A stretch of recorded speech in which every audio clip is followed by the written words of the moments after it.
మీ పేరు? మల్లికార్జున అండి. ఎట్లా ఉందండి కూటమి ప్రభుత్వం వచ్చిన తర్వాత పరిపాలన అనేది చూసుకుంటే ఎలా అనిపిస్తుంది?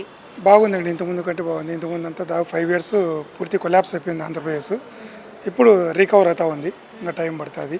బాగుంది. ప్రభుత్వం అయితే బాగుంది. మంచి ప్రభుత్వము. ఇంకోటి కూడా అంటే కూటమి అందరూ కలిసి ఉన్నారు కాబట్టి ఒక్కొక్క అభిప్రాయాలు ఒక రకంగా ఉంటాయి. అందరూ ఒక తాటి మీద తీసుకొని నీట్గా చేసుకుంటే బాగుంటుంది. డెవలప్మెంట్ చేయాలి. ఎడ్యుకేషన్ పరంగా ఉద్యోగం ఇవ్వడము ఇవన్నీ కూడా రైతులకు కూడా ఏదైనా కానీ చేయూత ఇవ్వడం అంతా కూడా చేస్తే బాగుంటుంది. ఇంకా జగన్ చూస్తే మరి అసెంబ్లీకి రావట్లేదు కదా, ఎందుకు రావట్లేదు అంటారు? వాళ్ళకి ప్రతిపక్ష హోదా లేదు అనేది ఒకటి. 11 దానితో అవమానంగా ఉండాల్సి వస్తుంది. అసెంబ్లీలో ఖాళీగా ఉండాలి కదా, వాళ్ళకి హోదా అనేది లేదు కాబట్టి రాలేకపోతున్నారు. కానీ వస్తే బెటర్, వాళ్ళు కూడా వస్తే మేలు. ఖచ్చితంగా రావాలి కదా ప్రతిపక్ష పార్టీలో ఉండి. ఒక ఎమ్మెల్యే అయిన తర్వాత ఖచ్చితంగా రావాలి. ప్రతిపక్ష హోదా ఉన్నా లేకున్నా కానీ ప్రజలు ఆయన్ని ఎన్నుకున్నారు కాబట్టి ఖచ్చితంగా రావాలి. వస్తూ ఈ ప్రభుత్వం లేదన్నా కానీ సమ్ మిస్టేక్స్ ఉంటే ఎత్తి చూపడం అంతా కూడా ఉండాలి. కూడా ప్రతిపక్షం అనేది ఉంటేనే అసెంబ్లీలో ఏదన్నా కానీ వాదన అనేది జరుగుతూ ఉంటుంది. మరి ఇప్పుడు చూసుకుంటే ఉచితంగా 3 గ్యాస్ సిలిండర్లు అనేది ఇచ్చారు, ఎలా అనిపిస్తుంది? మంచిది కదా, ఎందుకంటే ఇప్పుడు పల్లెల్లో ఉన్నవాళ్ళు ఇప్పుడు 2, 3 ఉంటారు. బిలో పవర్టీ ఉండేవాళ్ళు, వాళ్ళకి 3 సిలిండర్ అనేది చాలా ఉపయోగకరంగా ఉంటుంది. ఇప్పుడు మేము చూడగా ఒక సిలిండర్ తీసుకుంటే చిన్న బీద వాళ్ళకి కనీసం అంటే 3 నెలలు 4 నెలల వరకు సిలిండర్ వస్తుంది ఇప్పుడున్నటువంటి దీని ప్రకారం. సో పల్లెలో ఉండే వాళ్ళకి అది చాలా ఉపయోగం ఉంటుంది. వాళ్ళకి అదనంగా అంటే 1 లేదా 2 తీసుకుంటే చాలు, అంతే. పవన్ కళ్యాణ్ గురించి ఏం చెప్తారు? పవన్ కళ్యాణ్ ఆయన డేర్ అండ్ డాష్, ఇంకా ఆయన గురించి చెప్పడానికి ఏం లేదు. ఆయన ఏదైనా కానీ ఇది చేయాలి అనుకుంటే ఖచ్చితంగా చేయాలనే ఇది ఉంటుంది.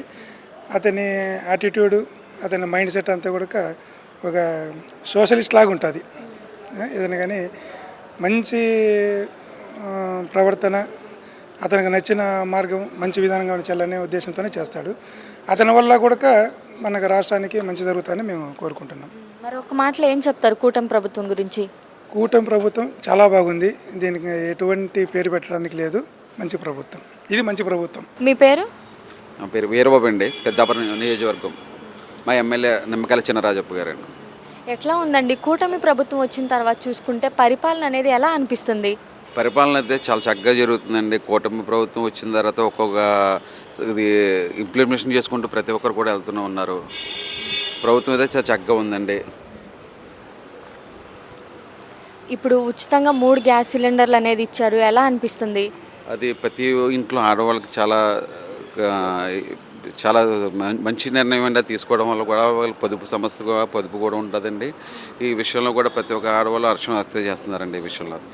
మరి జగన్ చూసుకుంటే అసెంబ్లీకి అనేది రావట్లేదు కదా, ఎందుకని రావట్లేదు అంటారు?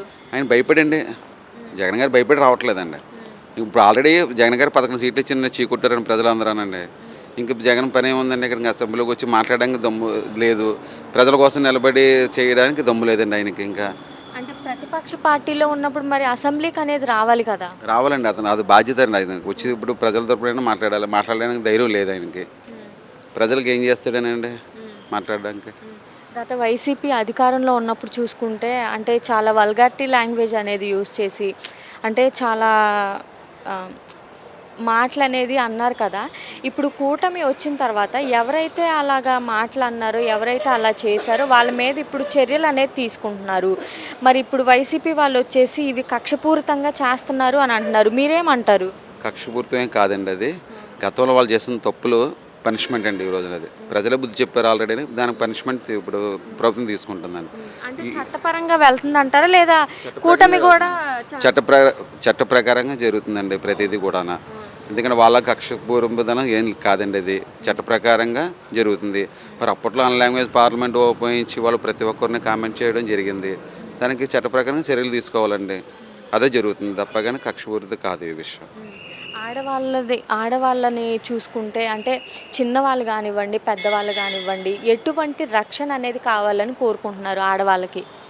ఇప్పుడు ఈ కూటమి ప్రభుత్వం వచ్చిన తర్వాత ప్రతి ఆడవారికి రక్షణ అయితే ఉంటుందని ఆశిస్తున్నామని ఉంటుంది కూడానండి.